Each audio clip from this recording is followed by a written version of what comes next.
presentar un poco aquí rápidamente lo que llamamos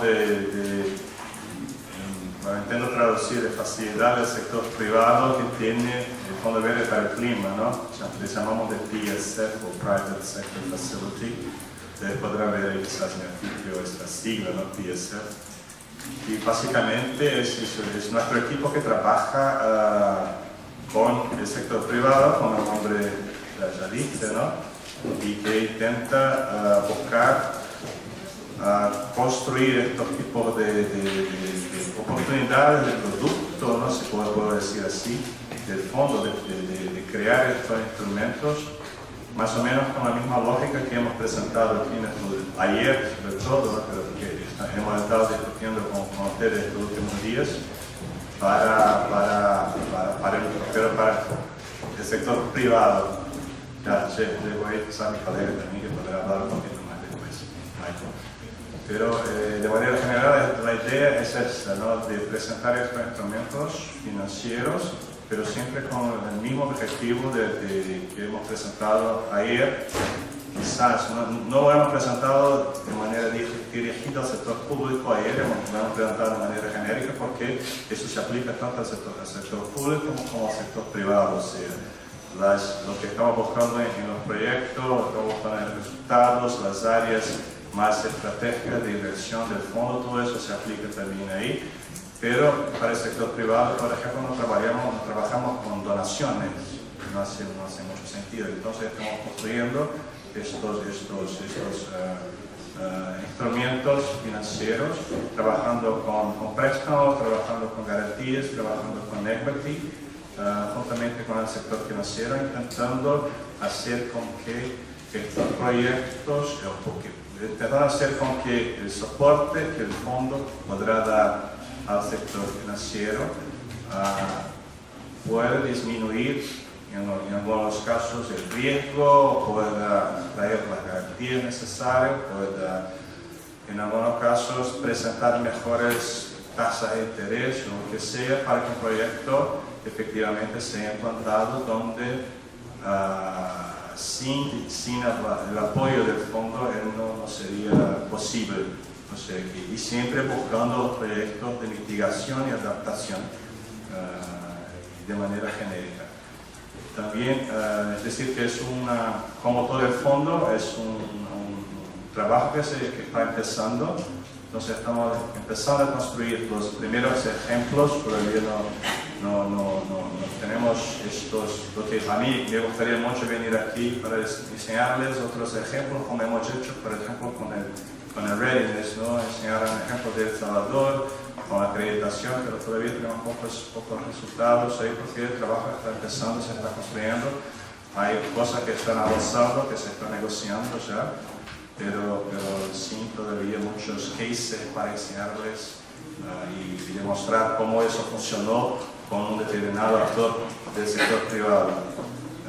Bueno, mi presentación quisiera hacer esta introducción y dejar quizás más tiempo para preguntas porque creo que habrá más preguntas y ahí tendremos que quizás explicarlas y con eso creo que se quedará un poquito más claro cómo entendemos que esto podrá funcionar, ¿no? Creo que no he tomado siquiera 2 minutos, pero estaré ahí también para las preguntas después.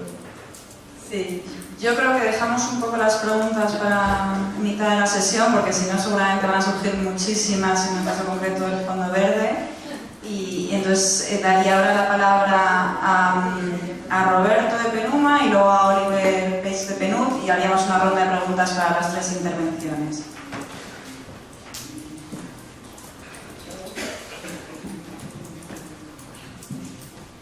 Bien. Muchas gracias, Ana. Bien, yo voy a empezar hoy explicándoles un poquito el Centro y Red de Tecnologías del Clima, el CTC. Antes de empezar, me gustaría saber quién de todos los aquí presentes ha escuchado o sabe lo que es el CTC, Centro y Red de Tecnologías del Clima. Ok, no mucho, lo cual refuerza la idea de que era necesario tocar este tema hoy. Bien, de acuerdo. Bueno, vamos a ver, el Centro y Red de Tecnologías del Clima es parte del mecanismo de tecnología de la Convención Marco de Naciones Unidas para el Cambio Climático y la misión del CTCN, que os leo literalmente, es estimular la cooperación tecnológica y fomentar el desarrollo y la transferencia de tecnología a petición de los países en desarrollo. Bien, el CTCN presta tres tipos de servicios, podríamos decir. Uno es asistencia técnica, como digo, a solicitud de los países en desarrollo. Apoya a los países en el desarrollo de capacidades necesarias para esta transferencia de tecnología. Y tercero, y quizás el vínculo más directo con el tema del taller que aquí nos ocupa, y es realizar esa actividad de vínculo, ¿no?, entre los proyectos de transferencia de tecnología y los posibles financiadores, ¿no?, fondos o diferentes financiadores público-privados que puedan financiar estos proyectos. Bien, el centro está basado es un centro pequeñito, está basado en Copenhague, Dinamarca. Tiene un punto focal en cada una de las regiones, en concreto en América Latina y el Caribe va a comenzar en breve y va a estar basado en la oficina de Perú, en Panamá. Está compuesto o está liderado por dos agencias de Naciones Unidas, una es PNUMA y otra es UNIDO o NUDI, y está formado por 13 instituciones, las dos agencias, más 11 miembros del consorcio, de los cuales en América Latina hay dos. Está la Fundación Bariloche en Argentina y está CATIE en Costa Rica. Sin querer mencionarlas todas, pero otras dos instituciones que probablemente conozcan es el Laboratorio de los Estados Unidos para las Energías Renovables, ENDREL, y la GIZ, la Oficina de Cooperación Alemana.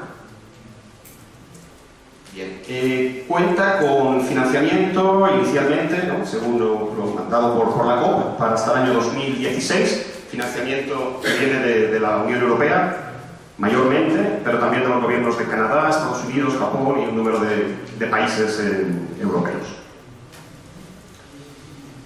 ¿Cuál es el proceso para recibir esta asistencia técnica de los países? Bueno, el proceso es relativamente sencillo, y cuando digo sencillo son solamente 3 páginas para hacer esa solicitud inicial al CTCN. Esta solicitud debe venir por parte de la entidad nacional designada, igual que ayer presentó el Fondo Verde del Clima. El proceso es el mismo.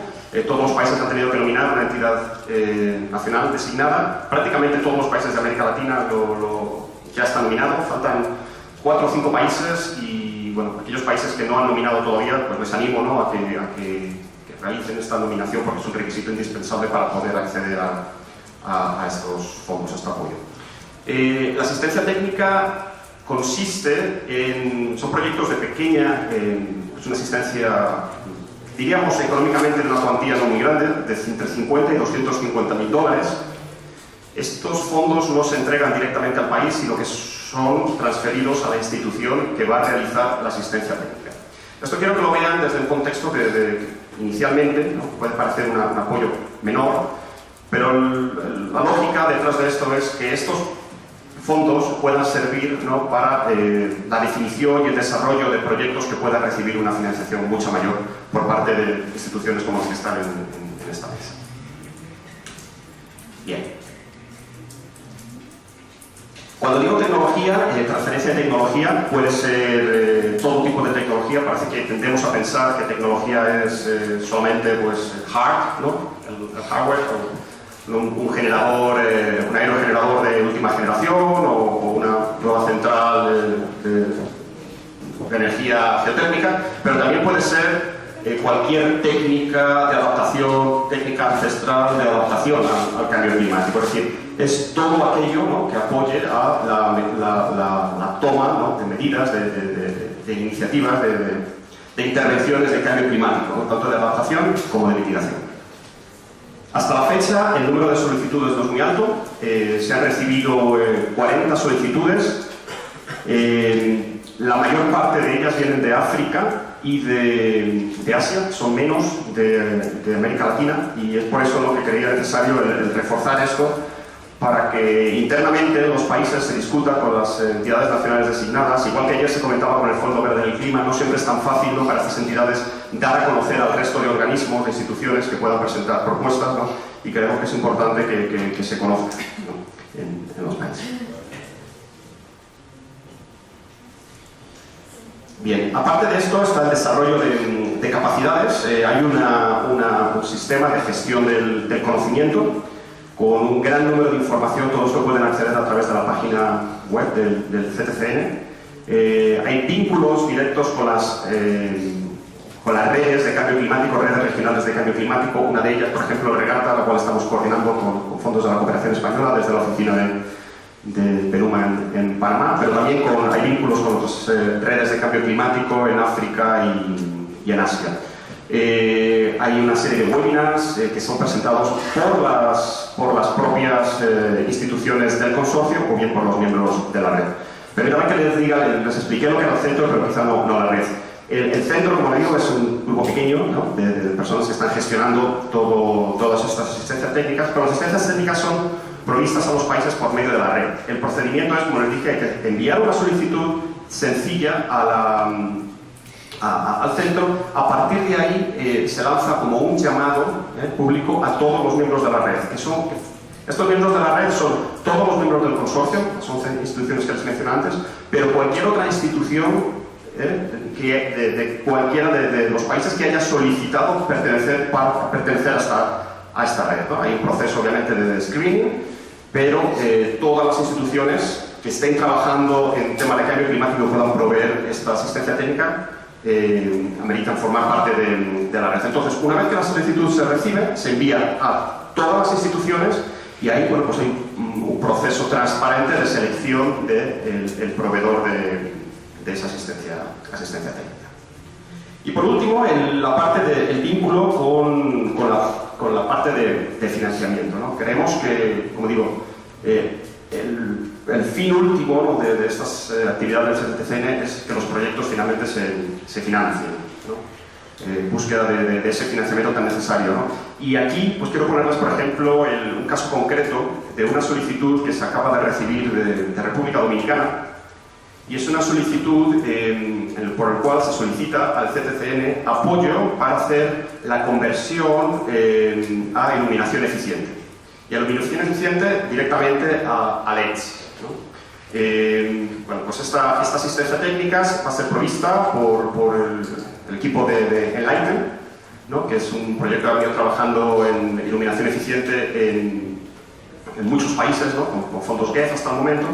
Y la idea es que esta asistencia técnica desemboque en un proyecto que pueda ser directamente financiable, y en este caso, conversando ayer con los colegas del Fondo Verde del Clima y también en conversaciones con el gobierno de República Dominicana a través de la Comisión Nacional de Energía, la idea es que pueda ser un proyecto directamente, el producto de esta asistencia técnica pueda ser un proyecto directamente presentable al CTCN. Esta es una idea, ¿no? Es un primer proyecto, pero como les digo, creo que hay muchas opciones, ¿no?, para trabajar conjuntamente con los países, y siempre se menciona esa dificultad de acceder a fondos, ¿no?, y ese costo de transacción, ¿no?, de elaborar toda la documentación, etc.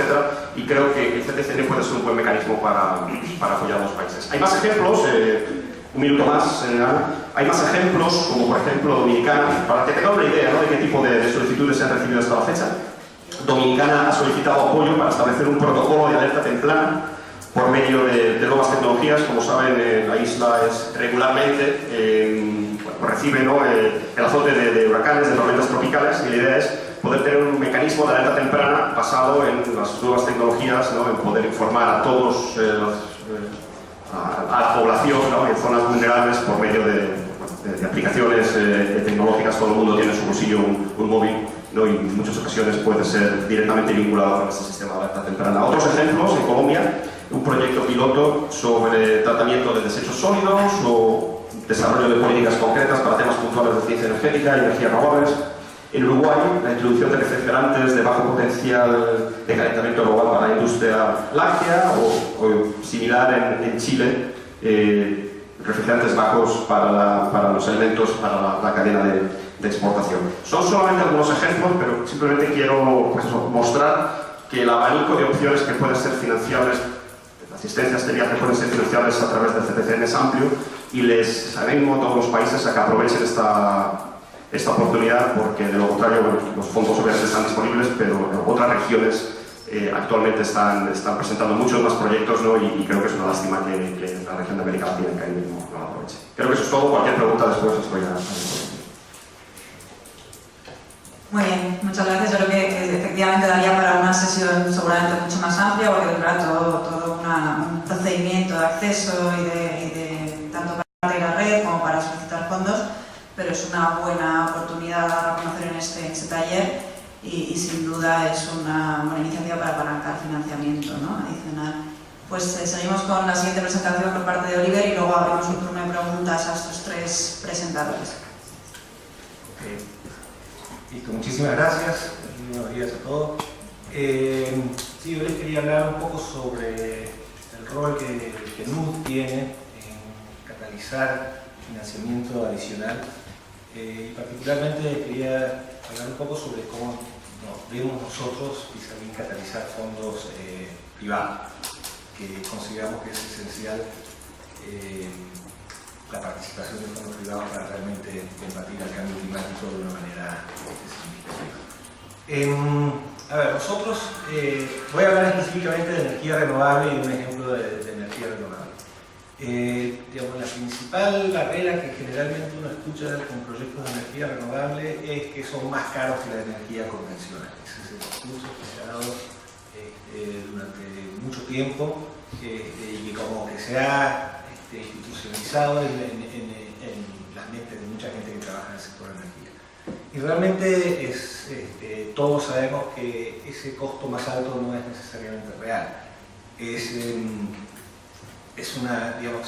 el costo del financiamiento para energías renovables que puede llegar a ser más alto, porque existe una percepción de riesgo mucho más alto sobre las energías renovables no convencionales que sobre las energías tradicionales, ¿no? Entonces, nosotros vemos al PNUD como una herramienta que trabaja con los países, con los estados, en identificar cuáles son esas percepciones de riesgo y qué podemos hacer juntos para reducir esos riesgos y crear un ambiente que sea más favorable para la inversión competitiva en energía renovable, demostrando que cuando una energía realmente puede llegar a ser más barata, el país o el sector privado invierte en esto. Y el ejemplo, digamos, más concreto que tenemos en este tema, que yo creo que es el más exitoso, es en Uruguay con el tema eólico, donde vía un financiamiento del GEF, el PNUD ayudó a Uruguay a conseguir un proyecto de tamaño no muy grande, digamos, ¿no?, pero que sirvió mucho para que Uruguay logre capitalizar sobre una idea que tenía de que la energía eólica realmente podía ser viable en su país. En el momento de que, digamos, empezamos a accesar a este fondo GEF, había una turbina eólica en Uruguay que era experimental, promocionada por la Universidad Estatal. Punto número 1. Este cambio no ocurrió porque llegó el PNUD con fondo GEF a ayudar al país. Este cambio ocurrió porque el país realmente quería catalizar un cambio, ¿no? Pero ¿en qué ayudaron los fondos GEF? ¿Y en qué ayudó la intervención? En realmente tener el espacio para diseñar políticas públicas que realmente redujeran las barreras a la inversión en la energía renovable, en este caso la energía eólica, en hacer todo el trabajo base del levantamiento del mapa eólico de Uruguay para realmente identificar el potencial de la energía eólica y ver si era verdad que realmente valía la pena invertir en diseñar sistemas de licitaciones públicas para invitar actores públicos y privados, más que todo, para que participen en licitaciones activas, a ver si la energía eólica podía entrar en la matriz energética uruguaya a costos competitivos. Una serie de otras actividades, digamos, que se podrían llamar de capacitación, de fortalecimiento técnico, pero realmente de fortalecimiento e institucionalidad de las autoridades energéticas de Uruguay para que permitan crear un ambiente totalmente distinto al que se vivía antes, antes de la intervención que es, pero más importante, antes de que el gobierno realmente decidiera explorar la energía eólica como alternativa real. Como todos sabemos, ahora Uruguay es uno de los países que tiene mayor penetración por porcentaje a nivel mundial, casi, de energía eólica. Ha logrado casi volverse libre del petróleo, digamos, no depende del petróleo como fuente de energía, puesto que las hidroeléctricas y la energía eólica pueden cubrir la mayoría de sus necesidades energéticas.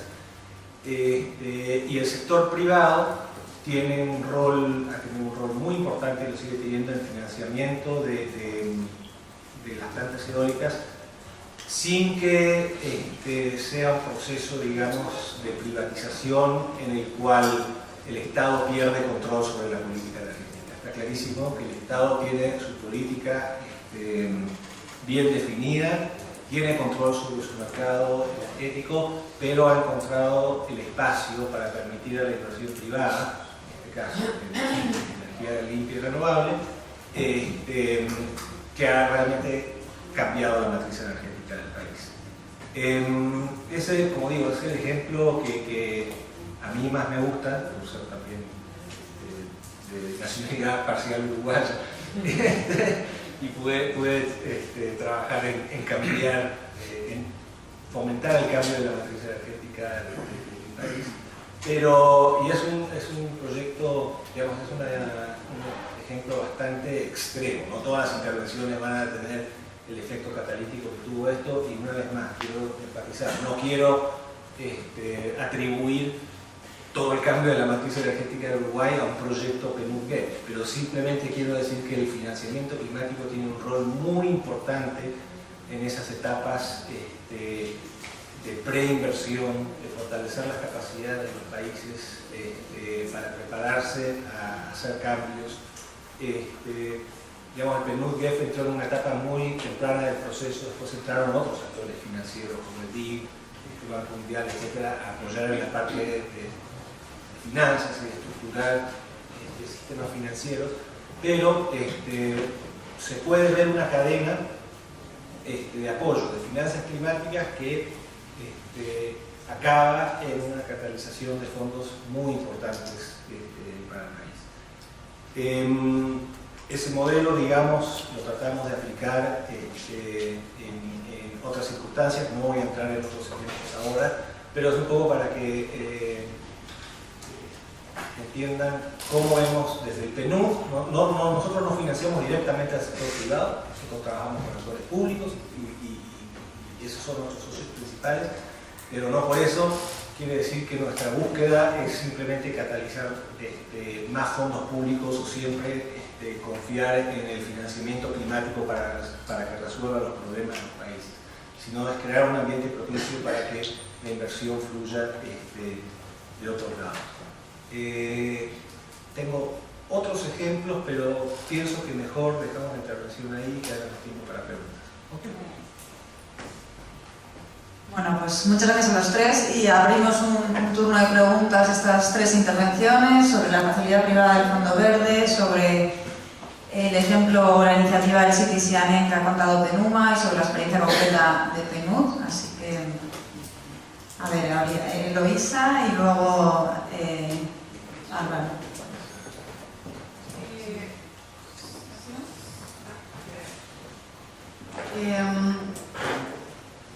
Yo creo que un poco la pregunta es un poco obvia, ¿no? Pero igual yo creo que es importante hacerla, sobre todo en el caso Roberto, porque tú hablabas de un tema como súper específico y de un programa bastante establecido del cual, si aquí entre los presentes habían 5 gentes que lo conocían, ¿no? O sea, entonces la pregunta es a qué se debería, digamos, ¿no? Que hay como un poco conocimiento.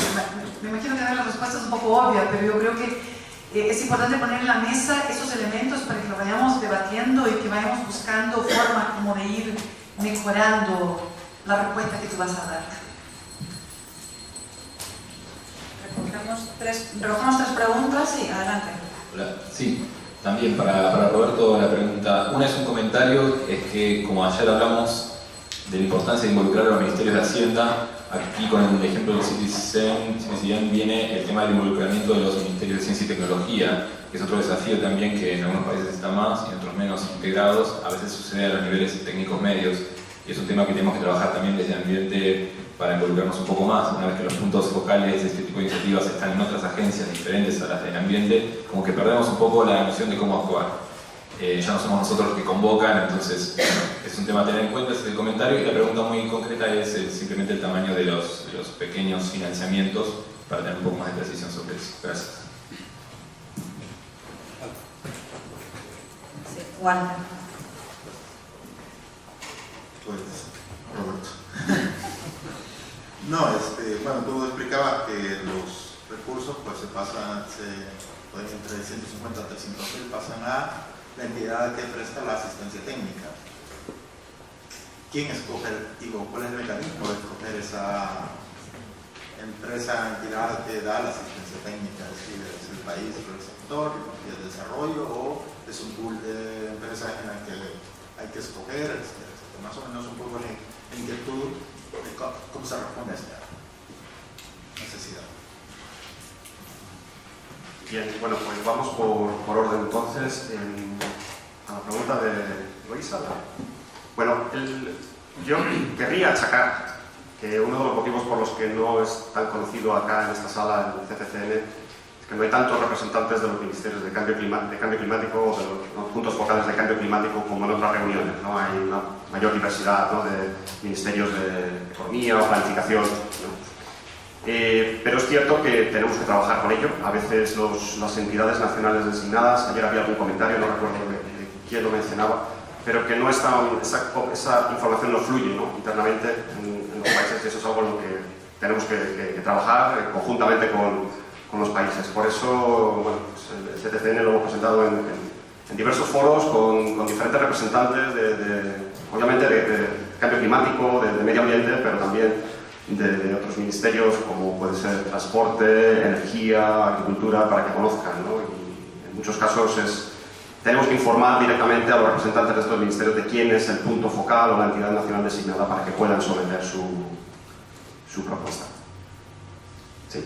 ¿Responde a la pregunta?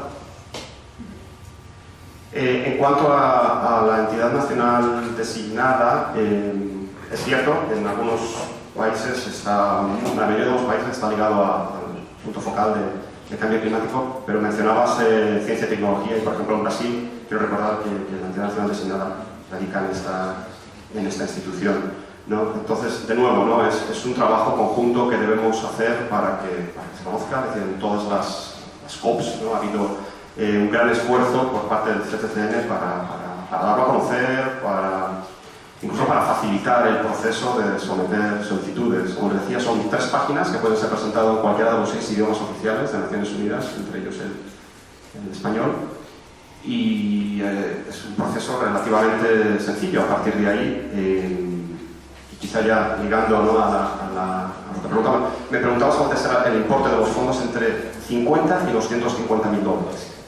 ¿Sí? Entonces, el proceso, y luego la tercera pregunta, una vez que se recibe esa propuesta, ¿no?, se analiza para ver si es elegible o no es elegible. Si se determina que efectivamente es elegible, se hace un llamado a todos los miembros de la red. Por eso decía la importancia de la entidad nacional designada, asegurarse que las instituciones de su país que puedan ser, ¿no?, puedan calificar como para pertenecer a esta red, pues obviamente tienen que también hacer ese vínculo para que lo conozcan y para que envíen la solicitud. De nuevo, es una solicitud sencilla, que también se evalúa, y finalmente se determina si es elegible, ¿no?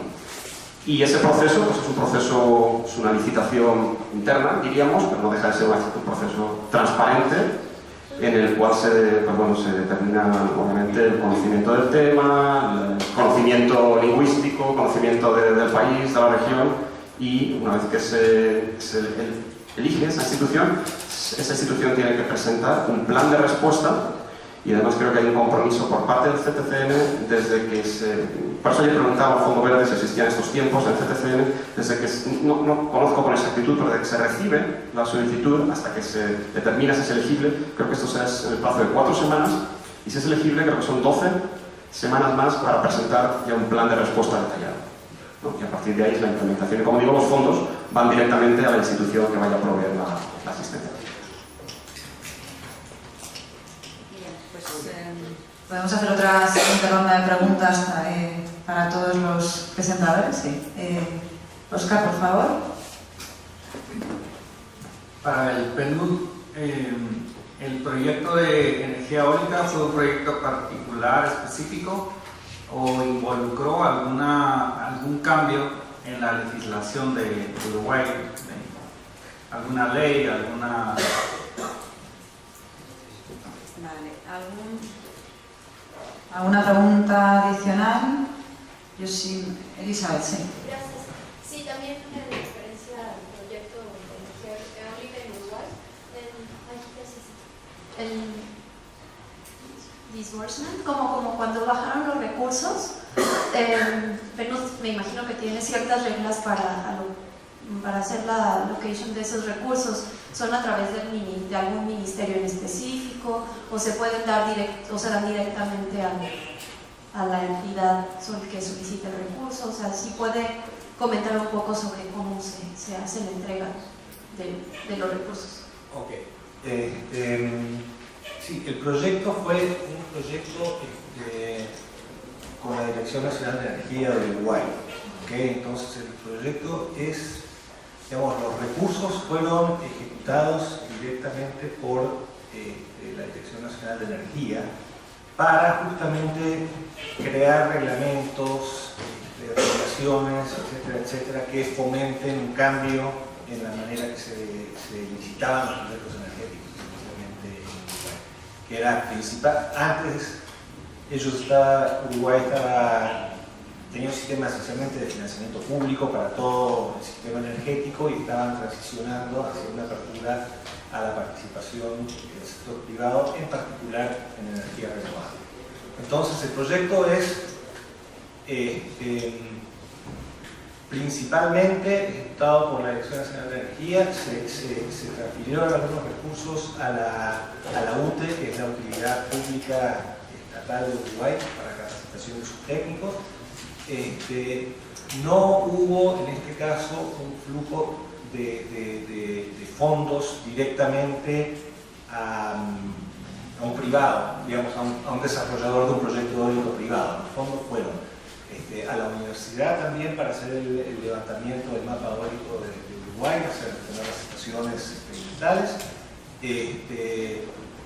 la Dirección Nacional de Energía para trabajar el tema de reglamentación, y a la UTE, que es, como digo, la utilidad, la distribuidora de energía, para que se fortalezca el tema de manejo de energía eólica en la matriz. Pero un proyecto PNUD sí puede, podría entregar recursos al sector privado si se hace vía un sistema de licitación pública, digamos, ¿no? O sea, el recurso sí puede acabar en un privado si se quiere hacer un sistema de incentivo, un esquema que incentiva la participación del sector privado en la energía renovable, vía un subsidio, algún tipo así. Se pueden canalizar esos fondos al sector privado, pero no directamente identificar a una empresa y apoyar directamente a esa empresa. Siempre vía licitación abierta. Bueno, muchas gracias. ¿Alguna otra pregunta? Yo si no, sí tendría una pregunta para Eduardo.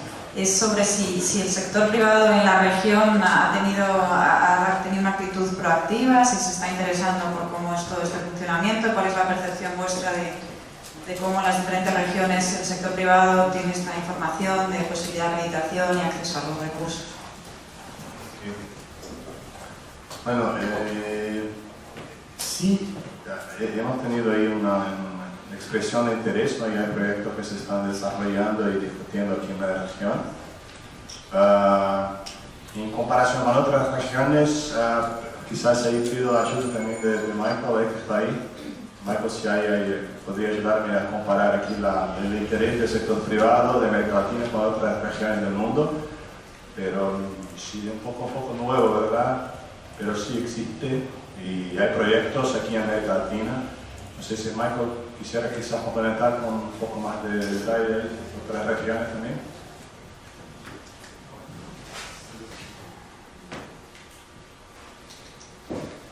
Nosotros, el Fondo Verde para el Clima, nos negamos a la entidad acreditada para tener una idea del precio sobre el país, la tecnología y el riesgo del proyecto. y es entre nosotros podemos discutir si ellos están cobrando, por ejemplo, 10 porque vienen a nosotros para un préstamo de 5. Entonces es, la verdad, como dijimos ayer, es justificar y caso por caso, porque es casi imposible decirte lo que cuesta un préstamo por cada país, por cada tecnología, hay tantas cosas para pensar. Sí, esta última pregunta y pasamos a la siguiente persona. Es para Eduardo. En el caso, ayer nos compartían ustedes. Gracias. En la compañía, el fondo de la misma tenía 50-50 para fondos de mitigación y fondos de adaptación. Pero para el caso de si hay también alguna asignación presupuestaria, porcentualmente hablando, para el sector público y para el sector privado, o cómo se distribuyen los recursos. Sí, no. Sé que están en construcción también. No sé, que no hay una decisión de la Junta respecto a esta alocación presupuestaria, pero esta alocación de 50-50 es genérica, ¿no? Como a 50% de proyectos de mitigación, 50% de proyectos de adaptación, punto, ¿no? O sea, no es distinto si de 50. El sector privado sería una cosa distinta, estamos buscando ir los dos de manera integrada. Bien, pues vamos a pasar a las siguientes intervenciones. En este caso sería Antonio García de CAF, por favor. Muchas gracias. Vamos a empezar las intervenciones de los bancos por tamaño, por lo que veo. Es uno más pequeñito dentro del Banco Mundial. Bueno, como comentaba Oliver, la característica principal del financiamiento climático es que requiere un monto importante de inversión y un trabajo costoso de preparación de los proyectos. En el tema de CAF voy a contar problemáticas que nos encontramos en nuestro día a día en cuanto al financiamiento climático y luego más adelante una experiencia concreta que creo que es interesante desde el punto de vista de coordinación de múltiples actores para poder alcanzar el objetivo. CAF depende básicamente de recursos externos en el sentido de poder hacer el trabajo de preparación para el financiamiento climático. Por esto recientemente nos hemos acreditado tanto en JEF, Fondo de Adaptación, propio Fondo Verde del Clima, para poder tener el nivel de alianza necesario para poder llevar adelante nuestro trabajo. Al ser un banco que es propiedad de los países en desarrollo, no contamos con países donantes en sí, con lo cual esto nos dificulta un poco el trabajo y el coste inicial de preparación de los proyectos, pero confiamos, sabemos que con apoyo de recursos climáticos internacionales este trabajo es posible y el nivel de catalización que podemos tener es muy alto, el impacto en la región.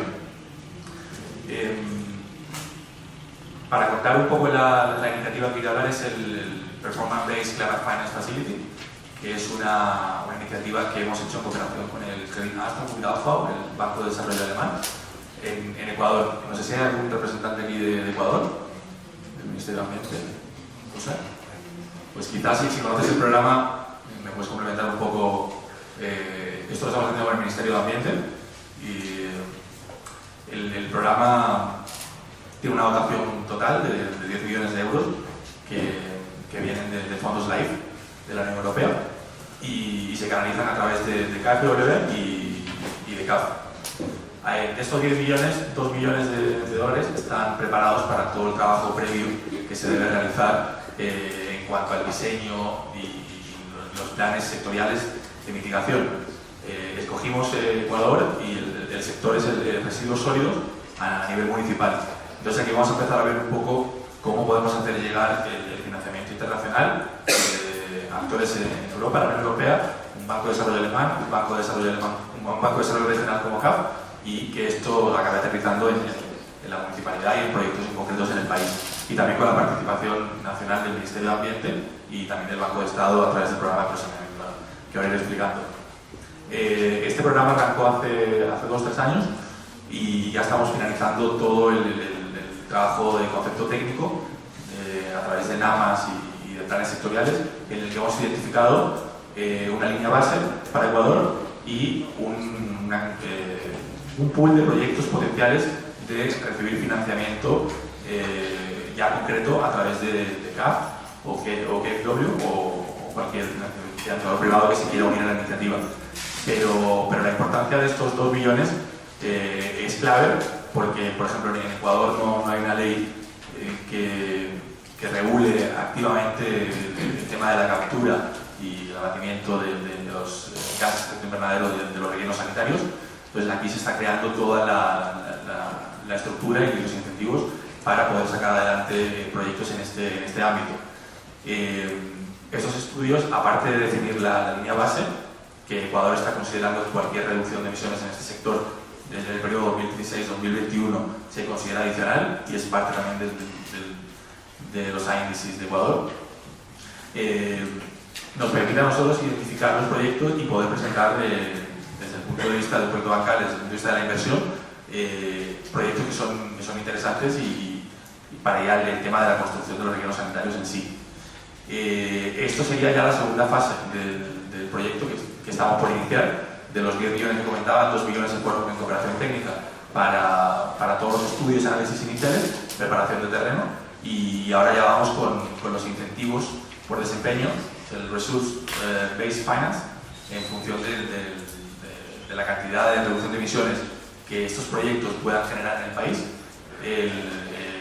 Esta facilidad va a otorgar unos incentivos, un financiamiento adicional por cada tonelada que estos proyectos logren abatir.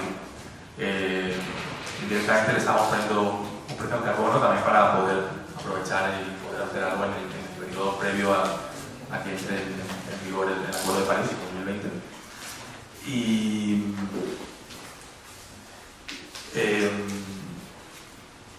también es muy importante comentar que con estos 2 millones hemos hecho todo el estudio necesario para la fase de MRV, que es algo que el financiamiento internacional climático considera clave para poder medir las emisiones y que esta medición y este reporte periódico no acabe resultando tan costoso que el incentivo se pierda.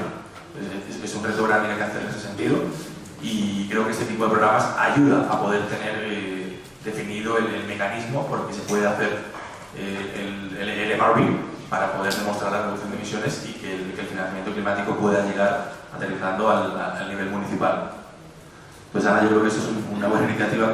Es un poquito complicado explicarlo tan brevemente con tantos actores que hay involucrados, pero bueno, pues cualquier duda que tengan tratamos de... Muy bien, muchas gracias, Antonio. Bueno, siguiendo el orden del tamaño de los bancos, no, pasaríamos a hablar a la Banca Interamericana más rápido.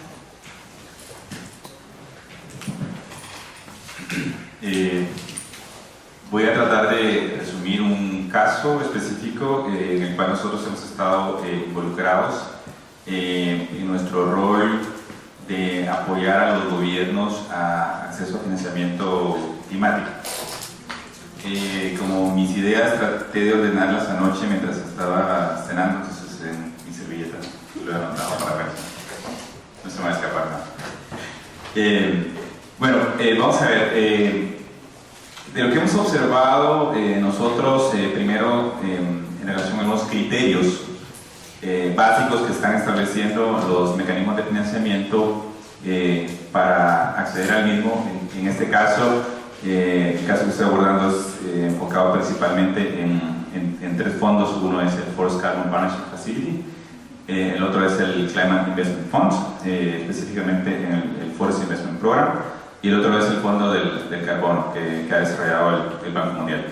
Los 3 están alineados, necesitan ser complementados y comparten algunos criterios que consideramos que son comunes y que en mi opinión antes de desarrollar cualquier propuesta debería de conocer. Y como mencionaba, hemos visto que de forma recurrente se están repitiendo en otros mecanismos de financiamiento que están surgiendo. En el caso del CIF, Climate Investment Fund, hemos visto dentro de los criterios que establecen lo que llaman, o lo que se llama, digamos, en lenguaje de cambio climático, condiciones habilitadoras, ¿no? Condiciones habilitantes, que se refiere básicamente al marco jurídico, marco institucional, el desarrollo de estrategias que puedan tener los países y que sustenten cualquier propuesta. Luego un segundo criterio importante es, dependiendo del enfoque de la propuesta, si es mitigación o adaptación, o sea, el potencial que pueda tener la propuesta. Si es mitigación, estamos hablando de reducción de emisiones de gases de efecto invernadero. Si es adaptación, o sea, el ámbito es un poquito más amplio, ¿no? Pero en todo caso es necesario o piden evidenciar cuál es el potencial que puede tener la iniciativa. Otro aspecto importante es el tema de cofinanciamiento. Cofinanciamiento tanto del sector público como sector privado. Especialmente en el caso del sector privado hemos visto que la mayor parte de propuestas están recalcando, tanto en mitigación como en adaptación, están valorando dentro de los criterios cuál es el potencial que hay de cofinanciamiento, ¿no? O sea, al final los fondos de clima únicamente son catalizadores de procesos, por supuesto nunca van a llegar a cubrir todo el financiamiento que se requiere en un determinado sector o actividad específica, y por tanto el apalancamiento vía recursos públicos o privados es importante. Y por último, capacidad de ejecución que pueda tener la entidad que va a liderar la iniciativa o la entidad que va a apoyar el proceso de implementación, más allá que los recursos pasen vía, digamos, un socio implementador, digamos que puede ser un organismo multilateral, etc. En esos tres casos que yo les mencionaba, tres fondos, Guatemala, digamos que ese caso específico para Guatemala, ha logrado acceder a ventanillas de aproximadamente unos 130 millones de dólares. Eso se ha logrado en un periodo de 2 años, y cuando digo acceder a ventanillas es porque, digamos, en implementación está únicamente la cooperación del FCPF, Forest Carbon Partnership Facility, el FIP y el Fondo del Carbono están en este proceso, están en firma, o sea, están en firma de los convenios, pero en todo caso el país ya logró acceder a las mismas y está comenzando el proceso de implementación. Hay algunas le podríamos llamar lecciones aprendidas que yo considero importantes para, en este caso, que el país haya logrado eso.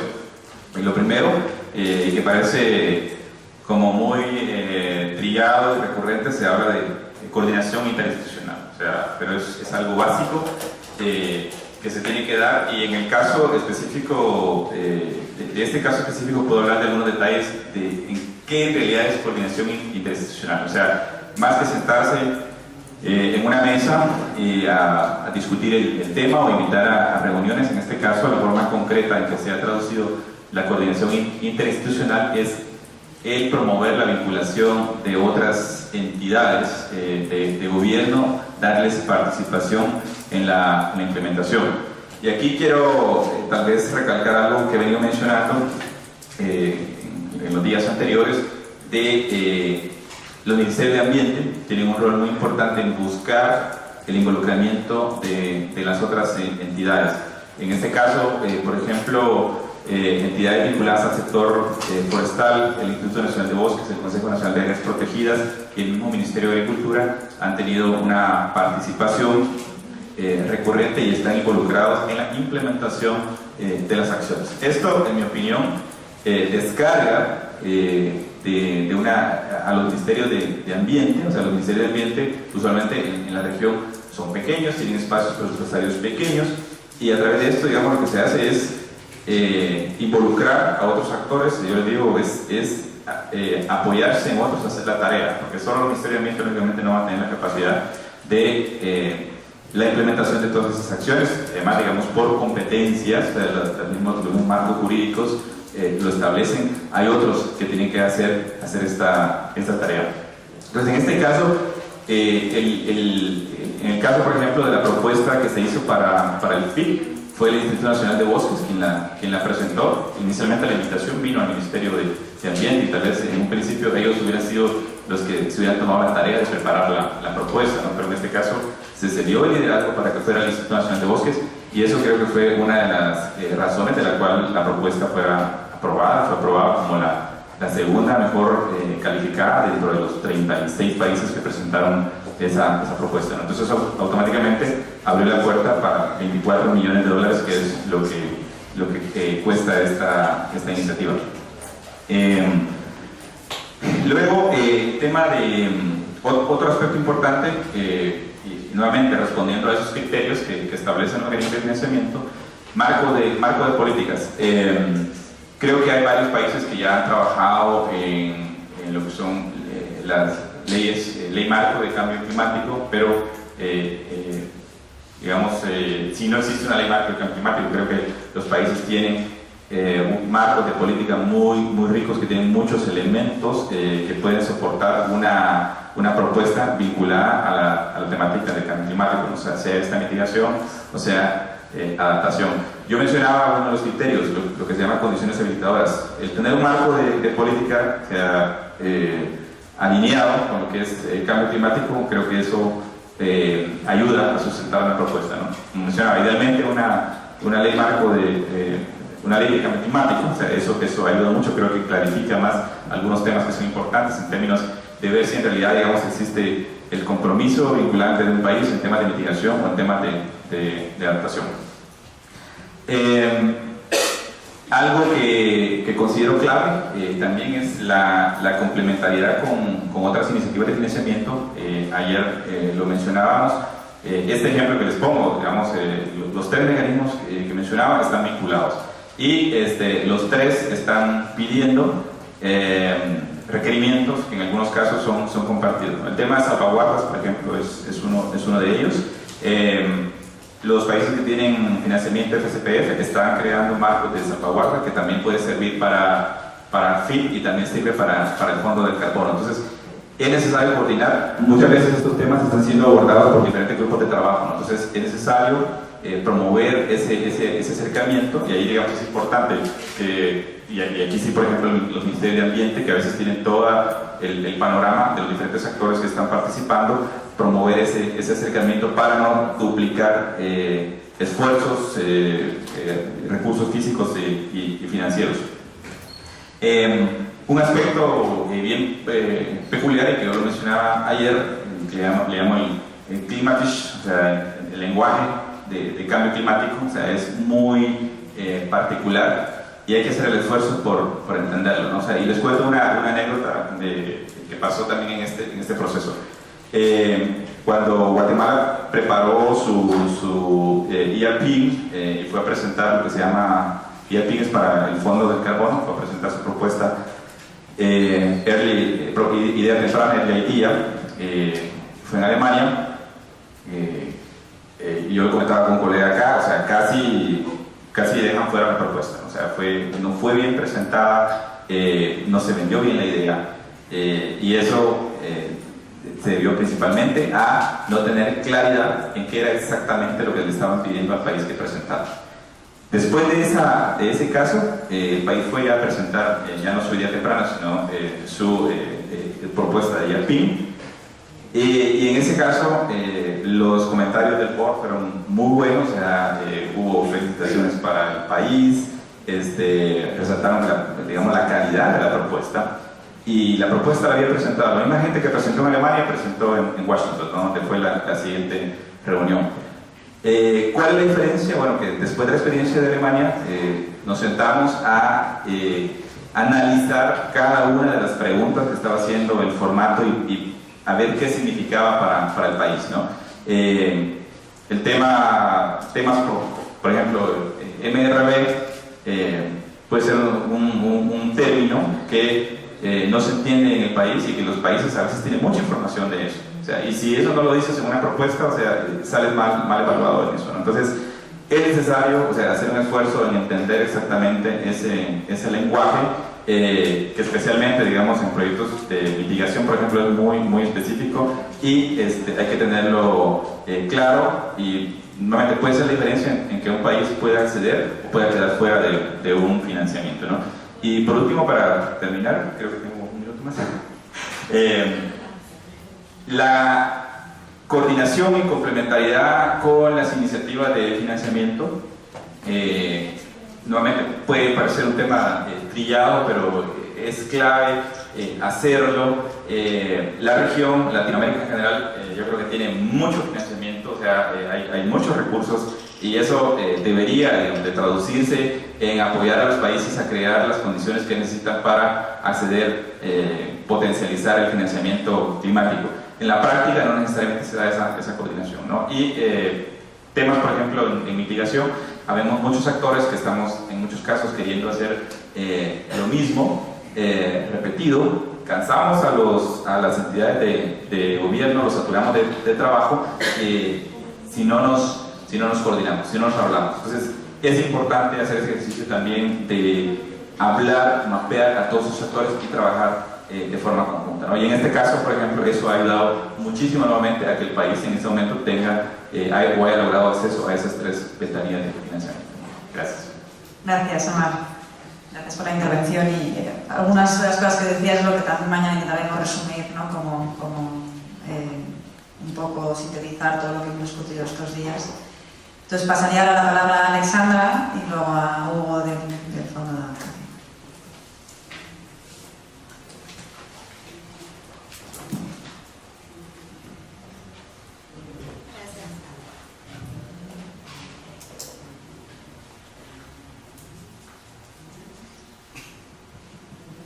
Gracias. Yo quería dar un ejemplo de un proyecto, porque hablé del Fondo de Tecnología Limpia hace 2 días, y ahora quería dar un ejemplo más concreto de un proyecto con recursos del Fondo de Tecnología Limpia, también con recursos del sector privado, para movilizar más recursos del sector privado. En este caso es un partenariato entre el Fondo de Tecnología Limpia y la Corporación Financiera Internacional, el IFC, es la institución del Banco Mundial que trabaja con el sector privado y que trabaja para movilizar recursos del sector privado, para incentivar el sector privado, para invertir. Entonces, esto fue un proyecto de inversión en San Edison, en Honduras. San Edison es un líder en desarrollo de energía solar. Y el proyecto fue de desarrollar 81.7 megavatios de energía solar fotovoltaica de utilidad a escala en Honduras, en la región de Cholpeca. Y esto fue el primer proyecto cometido por el Fondo de Tecnología Limpia en su Dedicated Private Sector Program, en esta ventana. Y el proyecto fue lanzado en diciembre de 2014 y tiene la intención y el potencial de estimular crecimiento en el mercado solar de la región. El proyecto comenzó con un estudio de IHS Technology, revelando que la región de América Central tenía menos que 30 megavatios capacidad instalada de solar fotovoltaica y que 13% del Producto Interno Bruto estaba gastado en combustibles fósiles y que el petróleo importado suministra 60% de la producción de electricidad.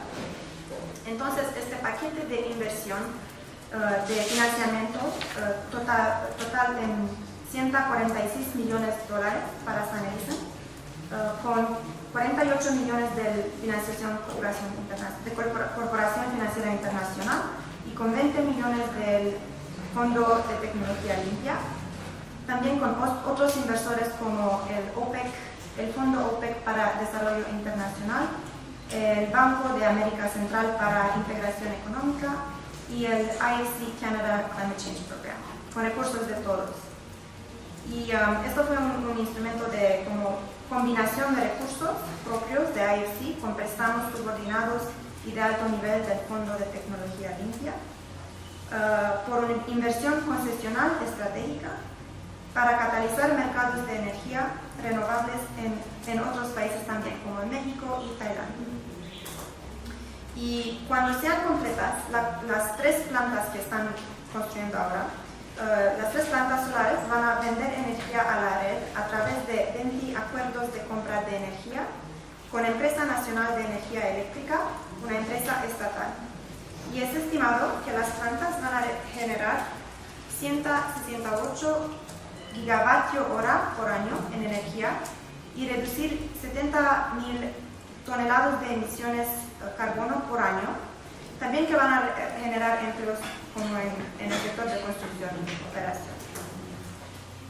Y esto fue el compromiso del gobierno para diversificar el mix de energía, la oferta de electricidad y para mejorar la fiabilidad de la red eléctrica. Las plantas son desarrolladas por Participaciones Choluteca 2 S.A., una subsidiaria de Sun Edison, y Sun Edison empleará equipos de fabricantes como los paneles, inversores y seguidores. Pues en conclusión es dar un ejemplo de un proyecto que moviliza recursos privados, también que públicos, para incentivar los mercados nacionales. Y otros ejemplos también incluyen colaboraciones entre entidades públicas y privadas, también con bancas nacionales, para incentivar el sector público para las inversiones. Gracias, Alexandra. Pues Hugo, luego abrimos turno de preguntas y algún quizás ejemplo concreto en el ámbito de la adaptación que vinculándolo con el sector privado a veces es más complicado también de ver cómo se movilizan recursos.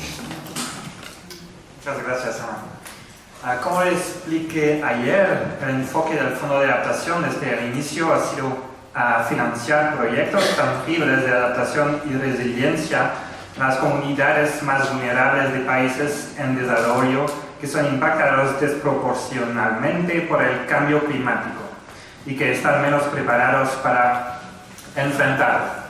Uno de los aspectos más efectivos e innovadores del fondo es la modalidad de acceso directo, bajo la cual se empodera a los países a acceder a fondos, diseñar y manejar proyectos directamente por una entidad nacional o regional acreditada. Esta modalidad de acceso directo es uno de los aspectos que más me atrajo al fondo porque le da a los proyectos un sentido local y real contando con participación local, expertos locales y experiencia que produce resultados más efectivos, así como también un sentido de pertenencia del mismo país, que es un factor esencial para manejar el cambio climático en el largo plazo de una manera sostenible.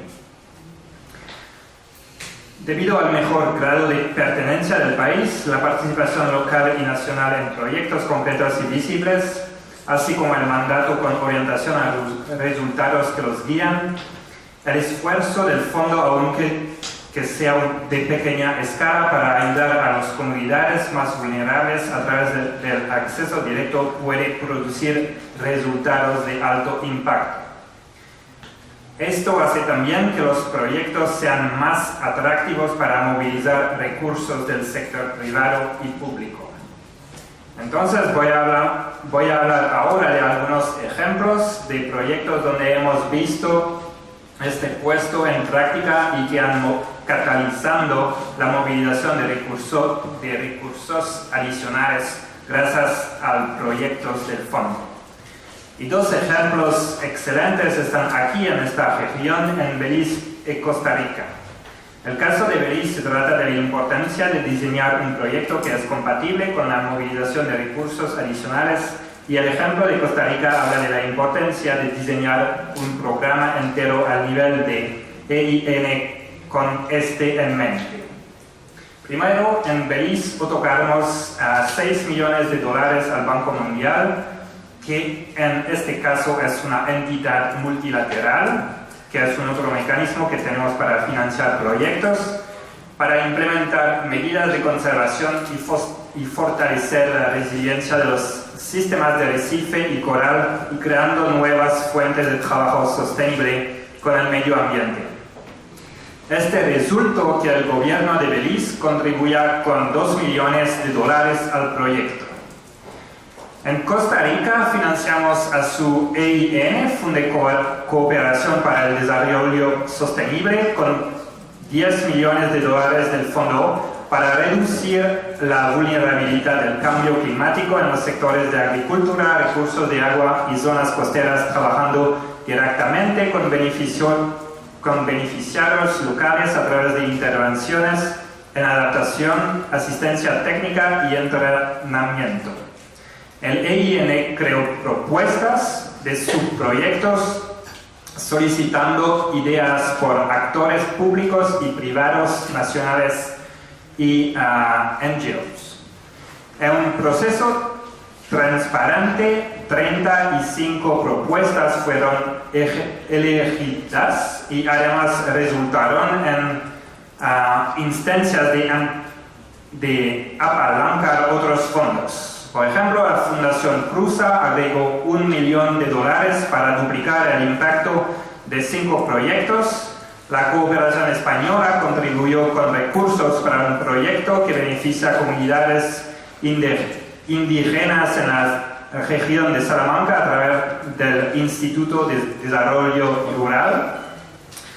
La Cooperación Alemana otorgó recursos para expandir un proyecto que consiste en asociaciones del uso de agua a través de la Autoridad Reguladora de los Servicios Públicos, y otros proyectos recibió recursos nacionales a través de la organización INTA para ampliar actividades agroecológicas. Además, quisiera mencionar algunos ejemplos de proyectos en otras regiones que también han tenido éxito en movilizar fondos con impactos positivos. Nuestro proyecto en Senegal, que se encuentra finalizado y fue liderado por un EIN, Centre de Suivi Écologique, ha generado un gran impacto en preservar hogares y medios de vida para enfrentar los cambios climáticos acelerados de aumento del nivel del mar. El proyecto tuvo como meta el de proteger a pueblos pobres, campos de arroz y muelles de pescar contra la erosión costera y la entrada de agua salada a través de la construcción de redes de protección contra el mar y barreras antisal. El dique, que fue construido en Rufisque, fue expandido después de recibir cofinanciamiento adicional de 2 otros proyectos financiados por donantes. Además, varios otros proyectos complementarios surgieron como resultado de nuestras actividades. Estos proyectos incluyen una propuesta de $1 millón para construir una explanada para el DIC Construye en Tehuelén, un proyecto de $36 millones del Banco Mundial en Salí para construir más redes de protección costera y restauración de playas, y un proyecto para apoyar los cultivos de arroz en Joal Fayous. El proyecto de Senegal es un ejemplo estrella donde la participación local a través de acceso directo ha movilizado bastante apoyo adicional. Además, nuestro proyecto en Pakistán ha recibido del gobierno pakistaní contribuciones en especie y equipos que han sido utilizados para enviar el proyecto del sistema de alerta temprana que avisa sobre inundaciones repentinas de lagos glaciares. El EIM, el PNUD, ha contribuido con $400.000 y se espera que el gobierno pueda contribuir con $3.5 millones adicionales para un proyecto del fondo que fue originalmente de $4 millones.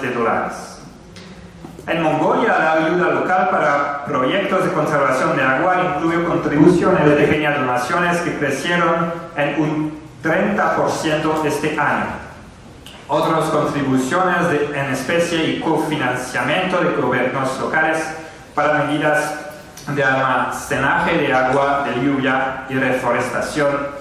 Empresas privadas también ofrecieron servicios a bajo costo y equipos. Y finalmente, el último ejemplo, con el EIN de Juanda y Nierena, tenemos un ejemplo donde la preparación en el proceso de desarrollo de un proyecto facilitará la movilización de recursos en el futuro.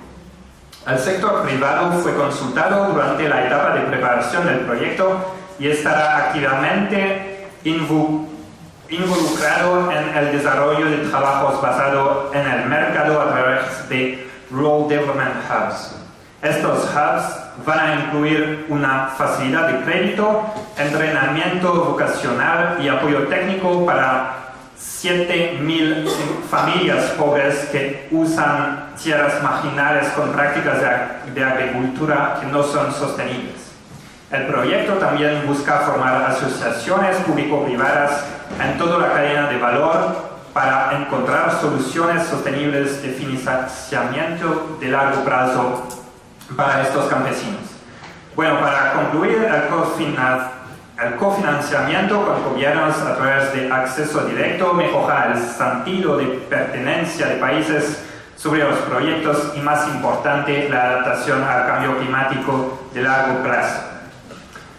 Como he descrito, por el acceso directo estamos viendo acciones localizadas, sencillas, preventivas y efectivas que han sido aplicadas, que son replicables y ofrecen un gran potencial de escalabilidad. Muchas gracias.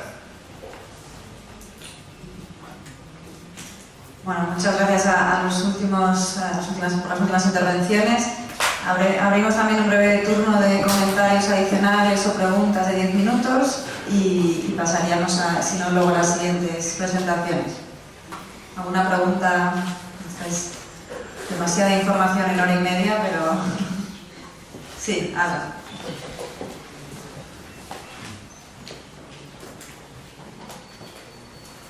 Bueno, sí, primero muchas gracias a las presentaciones porque nos dan un panorama más claro de lo que está sucediendo. En realidad no es una pregunta, pero mientras todos hablaban, en mi mente trataba de vincular a todas las iniciativas y ver qué es lo que tenemos nosotros en nuestro país, en mi país particular y en la región, y cómo se vinculan. Algo que normalmente pensamos es el solapamiento, el overlapping que hay normalmente con iniciativas. Otro es un pensamiento recurrente, es hay tanto y aprovechamos poco en algunos casos. En nuestro caso se debe a diversas razones, pero las que tienen que ver con las capacidades técnicas es que no existen áreas específicamente, o son muy pequeñas las áreas específicamente en los ministerios por ejemplo, de ambiente, que se dediquen solamente a la cuestión del financiamiento, o solamente a la cuestión de proyectos, o a un ítem en particular. En realidad la reflexión esta es que ahora al regresar lo único que se me ocurre es, bueno, concentrémonos o formemos un pequeño grupo que haga solamente cuestiones o que esté al tanto de las cuestiones de financiamiento en los ministerios, por lo menos el Ministerio de Ambiente.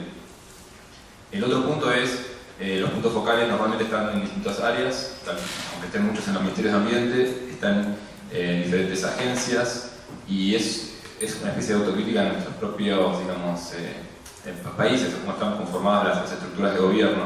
Pero lo que sí veo que falta, y no sé si existe a nivel mundial, es un único espacio, tal vez sea virtual, un foro donde se compilen todas las iniciativas y estén actualizadas, que es lo que existe en cada momento todo el tiempo. Entonces cada uno sabe un poco, pero a todos nos cuesta mucho integrar todo ese conocimiento. Hay digamos, algunos sitios web, un ejemplo fue lo que sucedió con las NAMA Facility o NAMA Database y todas esas iniciativas, pero después de inmediato surgen otras y surgen otras y surgen otras. Entonces luego recurrimos finalmente a los sitios web de los organismos, de las agencias, donde ahí encontramos un poco más de información. Pero bueno, el desafío es juntar todo lo que hay, tenerlo claro y tenerlo actualizado, y también fortalecer los vínculos interpersonales entre todos los que venimos a estas reuniones, porque finalmente eso facilita mucho el conocimiento y la rapidez en la comunicación. Esto solamente es una reflexión global, no es ninguna pregunta, pero nuevamente agradezco lo concreto de estas exposiciones, especialmente en este panel. Muchas gracias. Gracias, sí. Walter y luego Eloisa. Bueno, quizás también dándole vueltas a las presentaciones y sobre todo por las dudas que, aunque estamos obviamente de acuerdo que el tema del cambio climático tiene que estar participando todos los actores, los sectores privados son un factor importante. Cuando el Fondo Verde, el tema plantea canalizar recursos en carácter de crédito al sector privado, me imagino que establecerá mecanismos propios de control, de seguimiento y de cobranza de esos créditos en cuanto cuando entran al Estado, pues son deudas soberanas. Y los otros, pues, en el sector privado, dudo yo que los Estados estén como muy dispuestos a adquirir una deuda por el sector público. Entonces, ¿qué mecanismo está planteado para poder dar respuesta a ese seguimiento? Sé que está en construcción, pero...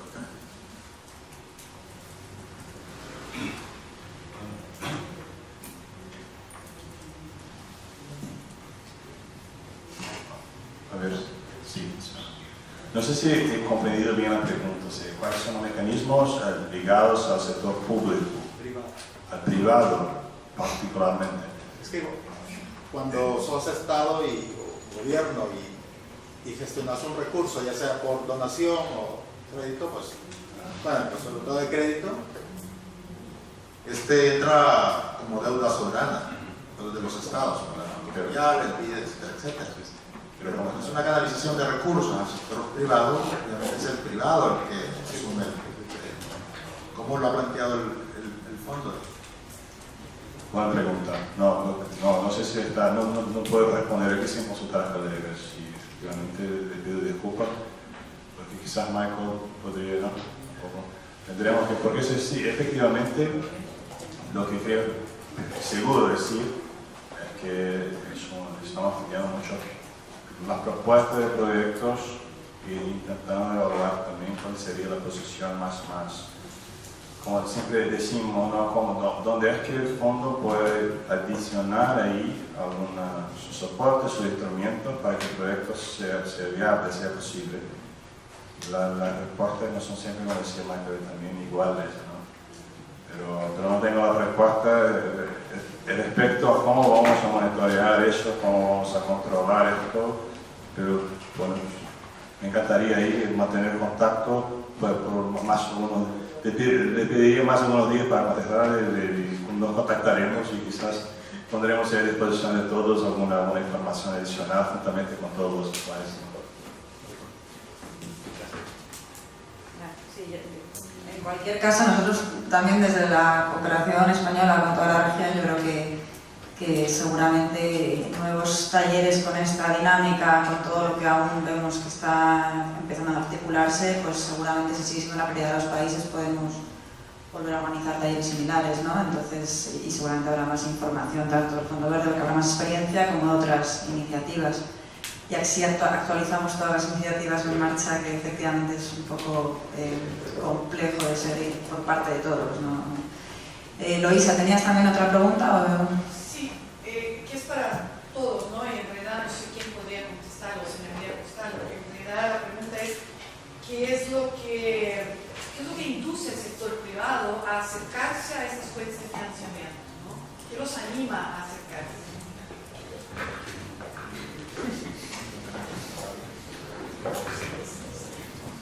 Les anima. Podemos pasar el café mejor.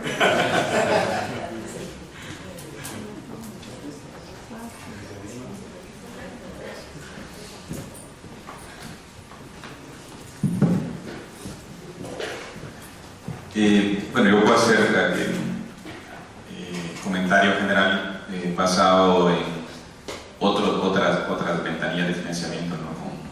con sector privado. Lógicamente, siempre está por medio el tema del costo financiero que puede tener el financiamiento, ¿no?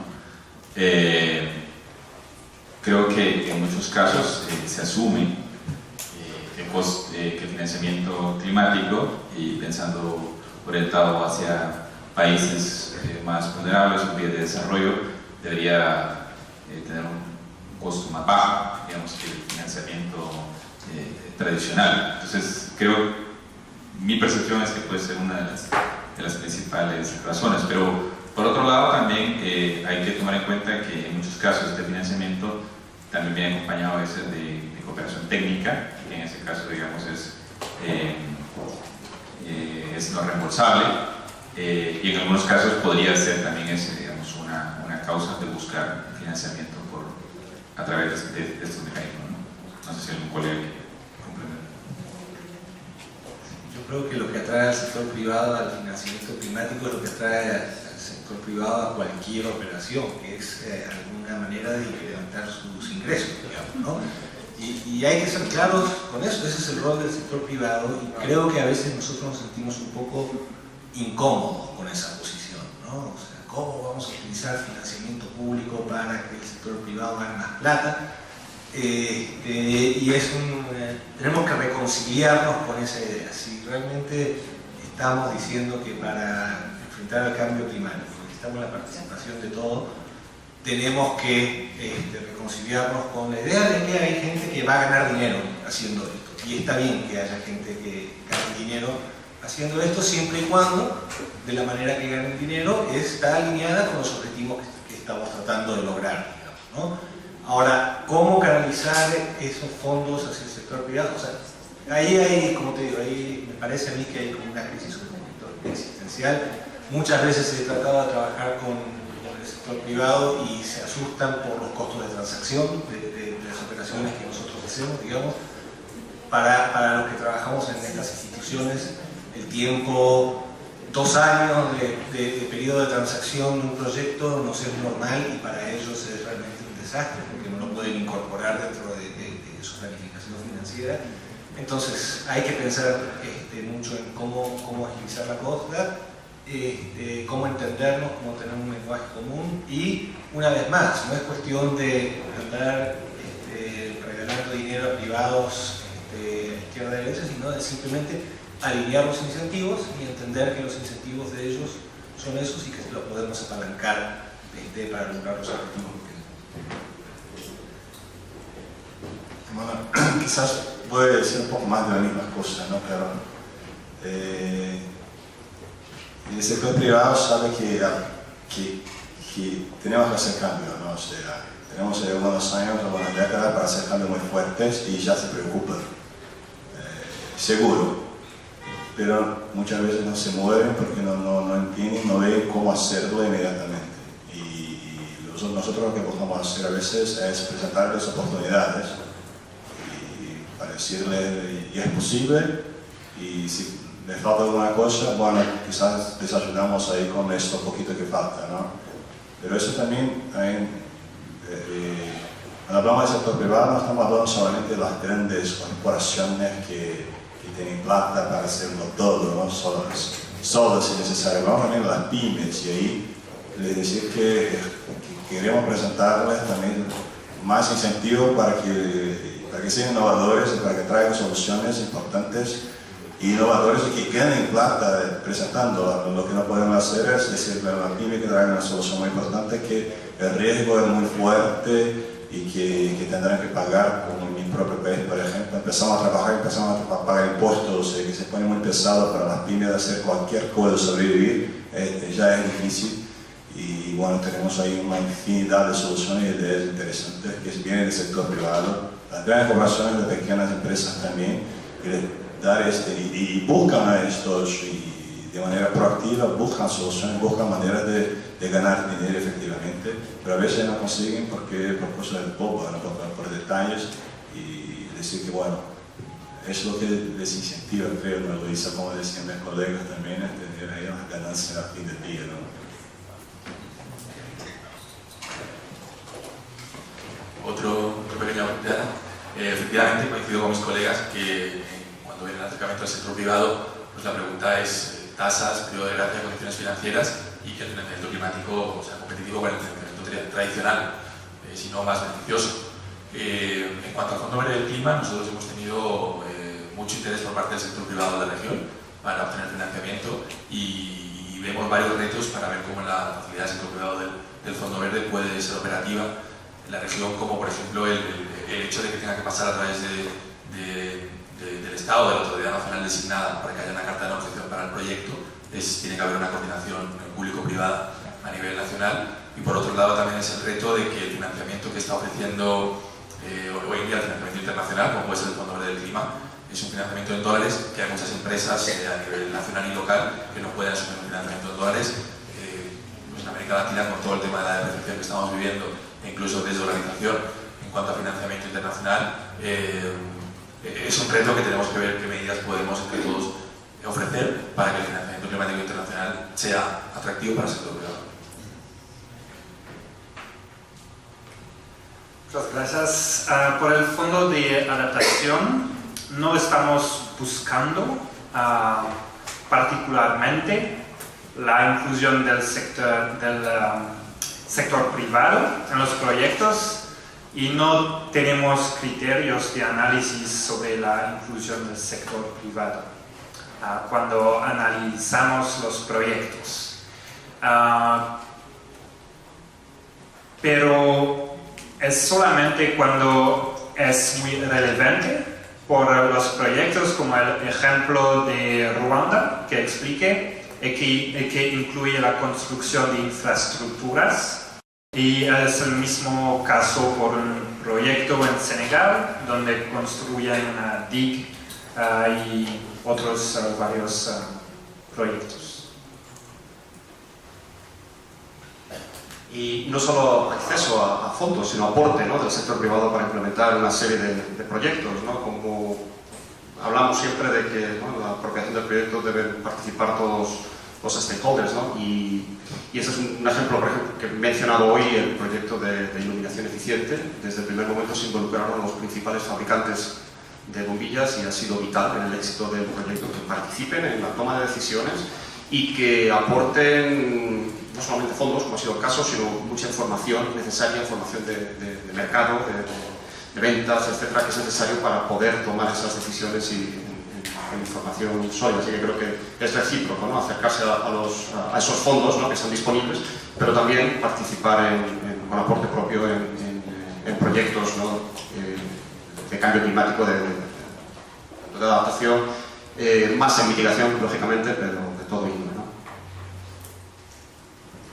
Sí, a mí me parece que adicional a la hesitación del sector privado de invertir o a su necesidad de invertir cuando hay posibilidad de profitos en la inversión, hay la necesidad de minimizar los riesgos de costos, riesgos de política y reglamentación nacional, también que de estabilidad de mercados locales. Entonces, por eso hay productos como proyectos y inversiones que combinan productos de diversas instituciones y diversos actores también para minimizar los riesgos. Por ejemplo, productos de análisis o capacitación técnica o cooperación sobre capacitación técnica para analizar los riesgos y determinar una estrategia para minimizar esos riesgos. Eso también ayuda para atraer el sector privado.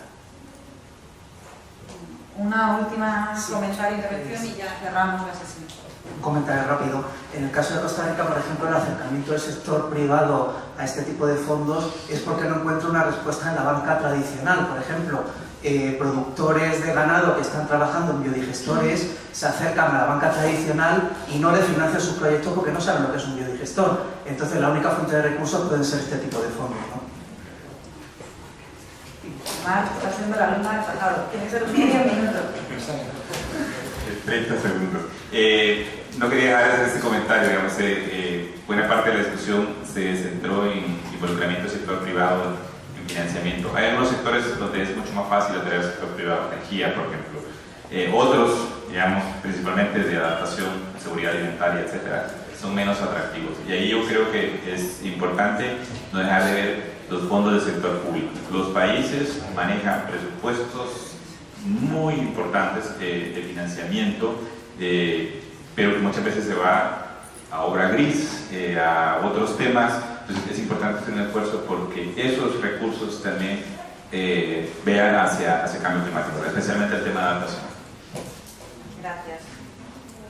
Bueno, y yo como soy moderadora termino comentando que en el caso concreto de España, en los últimos 2-3 años también se ha hecho un esfuerzo muy grande por implicar a las pymes de diferentes sectores en que integren el cambio climático en su estrategia empresarial, ¿no?, para que lo vean de alguna manera, que lo tengan en cuenta en el medio, corto y largo plazo. Si bien es cierto que las empresas, o sea, los sectores productivos y energéticos ya estaban sensibilizadas con el tema por la propia normativa europea y la propia regulación del Sistema Europeo de Comercio de Emisiones, había otros muchos sectores, pues transporte, agricultura, etcétera, salud, pues que no lo interiorizaban, ¿no? Y ahí hay herramientas que en algún momento podemos pensar, en algún momento taller que podemos intercambiar, de cómo el sector de infraestructura ferroviaria también integra el cambio climático en su estrategia, el sector de la viticultura, ha habido ejemplos concretos que es bien interesante, sobre todo en el ámbito de la adaptación, ¿no? Que es siempre la más olvidada por el sector privado, como quien dice. Bueno, pues muchas gracias y nada, habéis sido todos breves y concisos, así que os agradezco vuestro esfuerzo. Pasaríamos ahora a las dos últimas presentaciones de la mañana.